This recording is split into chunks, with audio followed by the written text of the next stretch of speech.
दो सहयोगी भी ग्राउंड से हमारे साथ जुड़ गए हैं। वीरेश पांडे गोरखपुर से हमारे ब्यूरो चीफ हमारे साथ जुड़ गए, इसके साथ साथ रतीश त्रिवेदी बस्ती से हमारे साथ जुड़ गए। सबसे पहले वीरेश जी आप ही का रुख करेंगे, गोरखपुर में अभी क्या तस्वीरें नजर आ रही हैं, क्योंकि 10 बज चुका है और अब से प्रचार का जो शोर है वो और भी तेज होता जाएगा। क्या तस्वीरें अभी वहां से? देखिए, मेरे साथ डॉक्टर धर्मेंद्र सिंह हैं और ये क्षेत्रीय अध्यक्ष हैं गोरखपुर क्षेत्र के, जिसके अंतर्गत 62 विधानसभाएं आती हैं, 13 लोकसभा आते हैं। प्रशासनिक दृष्टि से 10 जिले हैं और सांगठनिक दृष्टि से 12 जिलों का प्रभार इनके पास है और बड़ी जिम्मेदारी है। पिछली बार भारतीय जनता पार्टी ने 62 में से 44 और 2 सहयोगी 46 सीटें जीती थी। डॉक्टर धर्मेंद्र सिंह जो गोरखपुर शहर से योगी आदित्यनाथ चुनाव लड़ रहे हैं, उसकी भी जिम्मेदारी ये संभाले हुए हैं, पूरे शहर की जिम्मेदारी संभाले हुए हैं, इसलिए ज्यादा नहीं बोलूंगा, इन्हीं से पूछूंगा। बताइए, गोरखपुर क्षेत्र में कुल संगठन की दृष्टि से जो 12 जिले हैं, उसमें 62 विधानसभा क्षेत्रों का दायित्व तो मेरे ऊपर है और मैं ये कह सकता हूं कि जिस प्रकार का माहौल है, जिस प्रकार का वातावरण है, मोदी जी के 7 वर्ष के कार्यकाल के आधार पर और योगी आदित्यनाथ जी के नेतृत्व में 5 वर्षों में जो नए भारत का नया उत्तर प्रदेश बनाने का और जो कानून का राज स्थापित करने का काम हुआ है और जिस प्रकार का वातावरण मैं देख रहा हूँ ग्राउंड स्तर पर, मैं कह सकता हूं कि भारतीय जनता पार्टी 2017 से अधिक सीटें जीत करके अपना परचम फहराएगी। डॉक्टर साहब ये बताइए, 46 सीट जीत गए थे सहयोगी के साथ, अब कितनी सीट जीतनी चाहते हैं, क्योंकि इस समय तो अखिलेश यादव बड़ी मजबूती से जमीन पर है। देखिए, कोई भी मजबूती पर नहीं, वो केवल एक हवाबाजी है। मैं कह सकता हूँ कि 2017 के चुनाव में मोदी जी ने 3 वर्ष जो कार्य किया था, उसके आधार पर आम जनता ने हमें अपना आशीर्वाद दिया था। 2017 के बाद 2022 तक यानी 5 वर्षों में पानी बहुत बह चुका है। 7 वर्षों में मोदी जी के नेतृत्व में देश में भारत का मस्तक पूरी दुनिया में ऊंचा करने का काम मोदी जी के नेतृत्व में हुआ है। और जो जन आकांक्षाएं थी, चाहे वो अयोध्या के अंदर प्रभु श्री राम का भव्य मंदिर बनाने का हो, चाहे 1953 से हमारे नेता डॉक्टर श्यामा प्रसाद मुखर्जी जी ने एक देश में 2 विधान 2 निशान 2 प्रधान को लेकर के कहना है कि ये जो गोरखपुर क्षेत्र है जहां चुनाव हो रहा है, स्थानीय मुद्दों से ज्यादा ये अंतर्राष्ट्रीय मुद्दे और राष्ट्रीय मुद्दे हैं। नहीं, अंतर्राष्ट्रीय नहीं, मोदी जी के नेतृत्व में 7 वर्षों में जो विकास हुआ और योगी जी के नेतृत्व में विशेषकर उत्तर प्रदेश के अंदर जो विकास के काम हो, विकास के साथ साथ धार्मिक आस्था के केंद्रों को मजबूत करते हुए राष्ट्रवाद की अलग जगाने का भी काम हुआ है। और इन दोनों के आधार पर मैं कह सकता हूं 2017 से 2022 में 5 वर्षों में एक नया उत्तर प्रदेश बनाने का काम योगी जी के नेतृत्व में हुआ है और इसलिए मैं कह सकता हूं 2017 से बड़ी जीत 2022 में भारतीय जनता पार्टी को मिलने वाली है। जनता इसका मन बना। गोरखपुर में योगी जी के खिलाफ चंद्रशेखर आजाद लड़ रहे हैं, रावण लड़ रहे हैं, तो राम का नाम लेने वाले योगी जी और अयोध्या का निर्माण करने वाले योगी जी के खिलाफ रावण, चंद्रशेखर आजाद, कितनी लड़ाई है? देखिए, रामायण काल में एक प्रसंग आता है जब भगवान राम सुग्रीव को राज्याभिषेक करते हैं, बाली का वध होता है, तो बाद में सुग्रीव पश्चाताप करता है और सुग्रीव कहता है कि मैं तपस्या करना चाहता हूँ। भगवान राम कहते हैं कि तपस्या राजा से अच्छा, सन्यासी से अच्छा राजा और कौन हो सकता, जिसका अपना कुछ भी नहीं है।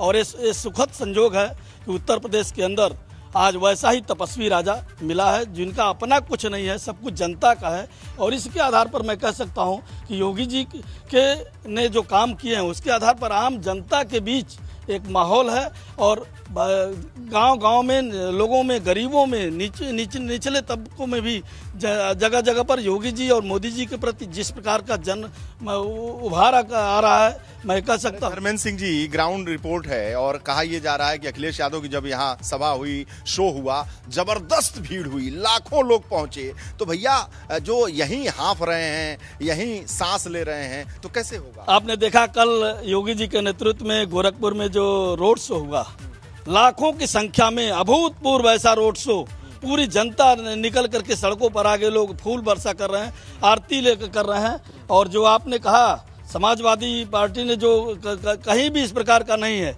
और उनके में मैंने देखा कई जगहों पर, मैंने पता कराया अंडर 15 यानी बहुत सारे जो वोटर ही नहीं है, ऐसे लोगों को जुटा करके भीड़ खड़ा करने का काम हमारे वहाँ तो एक एक कॉन्स्टिट्यूंसी में हमारे राष्ट्रीय अध्यक्ष जगत प्रकाश नड्डा जी आ रहे हैं, कहीं हमारे गृह मंत्री अमित शाह जी आ रहे हैं, कहीं रक्षा मंत्री राजनाथ जी आ रहे हैं, कहीं मुख्यमंत्री योगी जी आ रहे हैं। 10 लोग उनके वहाँ एक नेता आते हैं और पूरे 5-7 जिले। सवाल खड़ा हो रहा है कि एक नेता को इतने लोगों ने घेर लिया है, दिल्ली से चलकर, कलकत्ता से चलकर, मुंबई से चलकर, बाप रे बाप, पूरे कश्मीर से लेकर कन्याकुमारी तक पूरे नेता गोरखपुर में और गोरखपुर क्षेत्र में डेरा डाल दिए हैं। यही तो मेरा कहना है। भारतीय जनता पार्टी एक लोकतांत्रिक पार्टी है, जो लोकतंत्र के आधार पर, इसमें कार्यकर्ता आधारित पार्टी है, और एक जो परिवारवादी पार्टी होगी उसकी सोच परिवार से बाहर नहीं निकलेगी। और ये मैं यही आरोप मेरा है समाजवादी पार्टी पर। समाजवादी पार्टी ने 2012 से 2017 तक जो सरकार चलाई अखिलेश यादव के नेतृत्व में, विकास का पहिया सैफई, इटावा, कन्नौज, मैनपुरी और रामपुर 5-6 जनपदों में, वही 5-6 जनपदों में विकास से लेकर सब कुछ होते थे। योगी आदित्यनाथ जी ने उत्तर प्रदेश के सभी 75 जिलों में समभाव से विकास का काम करने का काम किया। विकास का पहिया जो सैफई में फंसा था पूरे उत्तर प्रदेश के 75 जिलों में लड़ाई मानते हैं कि नहीं? कहीं कोई लड़ाई है? कोई लड़ाई नहीं है। योगी जी और मोदी जी के नेतृत्व में हम प्रचंड बहुमत के साथ। एक सवाल पूछे, बुरा मत मानिएगा। आपका जो चेहरा है सूजा सूजा लग रहा है, आपकी आंखें फूली फूली लग रही हैं, लगता है नींद पूरी नहीं हुई है। और नींद पूरी नहीं होने का मतलब है कि आप रात दिन काम कर रहे हैं। जब इतना सरल सहज है तो इतना काम करने की जरूरत क्या? देखिए, गोरखपुर क्षेत्र में 62 विधानसभा सीटें हैं। मेरे ऊपर 12 जनपदों का दायित्व है, और इसलिए चुनाव के दरमियान 12 बजे, 2 बजे, 3 बजे रात तक काम करते करते आने जाने में स्वाभाविक रूप में हम लोग 10 तारीख के बाद पूरी नींद के साथ सोएंगे और प्रचंड बहुमत से योगी जी के नेतृत्व में फिर से सरकार बनाएंगे। उड़ गई है क्या? नींद नहीं उड़ गई है। ये काम एक दायित्व होने के नाते ये काम की जिम्मेदारी है, इसलिए उस काम को हम पूरा कर रहे हैं। अच्छा, ये बताइए, गोरखपुर में जो विरोधी हैं वो कह रहे हैं कि रामगढ़ ताल का निर्माण पहले से हमने कर दिया, एम्स हमने पहले शुरू कर दिया, तमाम विकास योजनाएं पहले से शुरू कर दिया। तो जब सब पहले से ही शुरू है तो अब क्या हुआ? देखिए, किसी के ये तो दृष्टि दोष है। 2017 के पहले गोरखपुर में अगर कोई आया होगा तो गोरखपुर की जो तस्वीर बदली है, कोई एम्स सबको पता है। एम्स गोरखपुर में आ रहा था और किस प्रकार से अखिलेश यादव ने जमीन में रोड़ा अटकाया था। जब उत्तर प्रदेश में योगी जी की सरकार बनी और केंद्र में मोदी जी की सरकार थी, तो उसके आधार पर जब यहाँ एम्स बना, कौन नहीं जानता कि 1990 से यहाँ फर्टिलाइजर का खाद कारखाना बंद था। 26 वर्षों से कोई भी उसको नहीं चालू करा पाए। लेकिन जब डबल इंजन की सरकार हमारी आई केंद्र में और प्रदेश में, हमारी भारतीय जनता पार्टी की सरकार आई, तो पूरा हुआ। शहर के अंदर 4 लेन कनेक्टिविटी। डबल इंजन पे एक सवाल पूछ लूं, विरोधी कह रहे हैं डबल इंजन की जो सरकार है धुआं ज्यादा फेंकती है, नहीं, काम कम कर। ऐसा विरोधियों को तो कुछ कहना है। ये जब हमारी सरकार केंद्र और प्रदेश में होती है, डबल इंजन का मतलब ये होता है। आप एक एग्जाम्पल केवल ले लीजिए, 2014 से 2017 तक अखिलेश यादव की सरकार थी। उत्तर प्रदेश में गरीबों को आवास देने का काम जो मोदी जी ने शुरू किया था, 18,000 केवल आवास स्वीकृत हुए थे। और आप देखिए डबल इंजन का मतलब क्या होता है। 2017 से 2022 तक योगी जी के नेतृत्व में 43.5 लाख गरीबों के आवास को बनाने का काम योगी जी के नेतृत्व में हुआ है। ये होती है डबल इंजन की सरकार। विकास का पहिया जो दिल्ली से चलता है वो जनता तक जाए, ये डबल इंजन की सरकार। अच्छा धर्मेंद्र जी, आज चुनाव प्रचार का आज आखिरी दिन है, चुनाव प्रचार खत्म हो जाएगा, तो कौन कौन सी योजना है जल्दी जल्दी बता दीजिए, कहाँ कहाँ जाएंगे आप? देखिए, अभी हमारे वहाँ चुनाव प्रचार, हमारे गोरखपुर क्षेत्र में 3 तारीख को हमारे 48 सीटों पर वोट पड़ने हैं। लेकिन हमारे 7वें चरण में मऊ और आजमगढ़ 14 सीटें हमारी और रह जाती हैं। इसलिए हमारे लिए चुनाव प्रचार 7 तारीख को खत्म हो रहा है। हम लोग इसको पूरा कर रहे हैं, लगभग हमने पूरा काम पूरा कर लिया है।